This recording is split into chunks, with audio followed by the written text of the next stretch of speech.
पाकिस्तान की एक्सपोर्ट्स में अहम किरदार अदा करने वाला इस वक्त अहम तरीन सेक्टर टेक्सटाइल है और टेक्सटाइल सेक्टर के लिए जो बुनियादी ज़रूरत होती है वो कॉटन की होती है, जिसको मुल्की पैदावार के साथ इम्पोर्ट से भी अब पूरा किया जाता है। लेकिन अब ये अच्छी खबर एक सामने आई है कि पाकिस्तान की जिनिंग फैक्ट्रीज़ में कपास की आमद में तकरीबन 9% इजाफा देखा गया है। 31 अगस्त 2025 तक के जो फिगर सामने आए हैं उसके मुताबिक कॉटन की कुल आमद 13,35,000 गांठों से जायद रही है, जो गुज़िश्ता साल के मुकाबले में 1,09,000 से जायद बेल्स की वसूली से मुल्की टेक्सटाइल इंडस्ट्री के लिए एक बहुत पॉजिटिव साइन है। अब जिनिंग फैक्ट्रीज़ में 15 रोज़ के दौरान तकरीबन 3 गुना ज़्यादा यानी कॉटन की 4,48,000 से जायद बेल्स की आमद हुई है, जबकि अगर हम पिछले साल का जायज़ा लें तो पिछले साल की इसी मुद्दत में सिर्फ 1,50,000 से जायद बेल्स की आमद मुमकिन हो सकी थी। तो ये एक बड़ा फ़र्क हमें नज़र आ रहा है। अब कौन सा सूबा इसमें सबसे आगे है, ज़रा इस पर भी एक नज़र डालते हैं। सिंध की परफॉर्मेंस का अगर हम जायज़ा लें तो ये हमें पूरी इस सारे सूबों में सबसे बेहतर नज़र आती है, जिसने पिछले साल 7,73,000 से जायद बेल्स के मुकाबले में 12.5% के साथ एक तरक्की शो की है और 12.5% इजाफे के साथ 8,70,000 से जायद कॉटन बेल्स की आमद मुमकिन हो सकी है। सिंध ने मजमूई तौर पर कॉटन की पैदावार में 96,000 से जायद बेल्स का इजाफा किया है। अब ज़रा शहरों की सूरत आलम सिंध के जो है उसका एक जायज़ा लेते हैं। सांगड़ से सिंध की प्रोडक्शन में सबसे ज़्यादा यानी 6,15,000 से जायद बेल्स की आमद हुई, जो पिछले साल के मुकाबले में तकरीबन 8% से ज़्यादा इजाफा है, जो इन हालात में, इन मौजूदा हालात में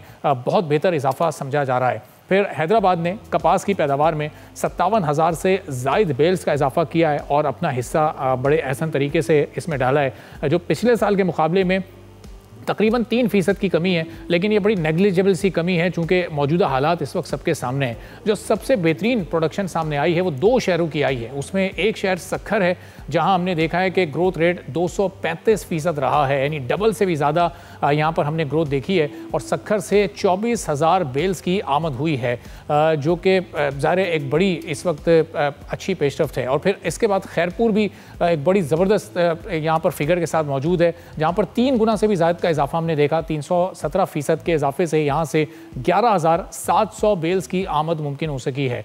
अब ज़रा सिंध से हम पंजाब का रुख करते हैं, चूँकि पंजाब को कॉटन का हब कहा जाता है, सबसे ज़्यादा कॉटन की प्रोडक्शन पंजाब से ही होती है। तो पंजाब से रुई की जिनिंग फैक्ट्रीज़ में जो आमद है वो 4,65,000 से जायद बेल्स ही मुमकिन हो सकी है, जो पिछले साल 4,52,000 से जायद बेल्स की रही थी। यानी जो इस वक्त इजाफा है वो सिर्फ 2.8% का मामूली इजाफा है, लेकिन इन हालात में इस इजाफे को भी बहुत बड़ा तस्वुर करना चाहिए, चूँकि पंजाब के कई ऐसे इलाके हैं जो कि रुई पैदा करते हैं, कॉटन प्रोड्यूस करते हैं, लेकिन वो सैलाब की जद में। अब पंजाब ने मजमूई तौर पर पिछले साल के मुकाबले में 12,715 बेल्स का इजाफा ज़रूर किया है, लेकिन ये बड़ी हौसला अफजा बात है इस पूरी सूरत हाल में।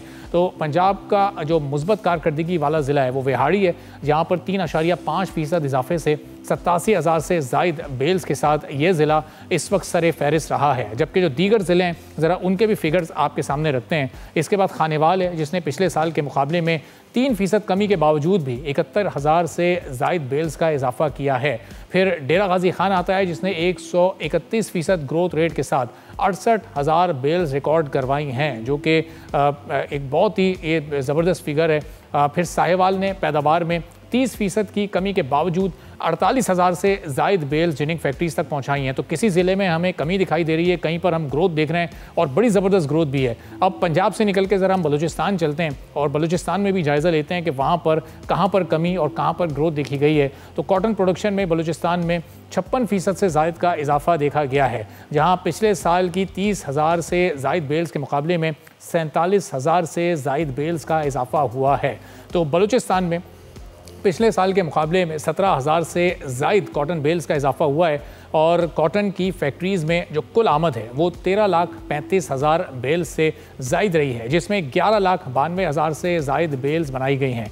कॉटन बेल्स की जो सेल्स परफॉर्मेंस है वो खासी अच्छी रही है और 11,34,000 से जायद बेल्स सिर्फ टेक्सटाइल मिल्स को बेची गई हैं, जबकि एक्सपोर्टर्स, ट्रेडर्स या फिर ट्रेडिंग कॉरपोरेशन ऑफ पाकिस्तान को कोई ख़ास सेल्स रिकॉर्ड नहीं की गई हैं। तो जिनिंग फैक्ट्रीज़ में मौजूद गैर फ़रोख्तशुदा स्टॉक में 2,07,000 बेल्स मौजूद हैं, जो पिछले साल के बकाया स्टॉक के 53,564 बेल से बहुत ज़्यादा हैं। तो इसका मतलब ये है कि इस साल हमें कॉटन पिछले सालों के निस्बत थोड़ी कम इंपोर्ट करनी पड़ेगी। तो जो हमारा इंपोर्ट बिल है कॉटन का, वो भी पिछले सालों के निस्बत खासा अंडर कंट्रोल रहेगा।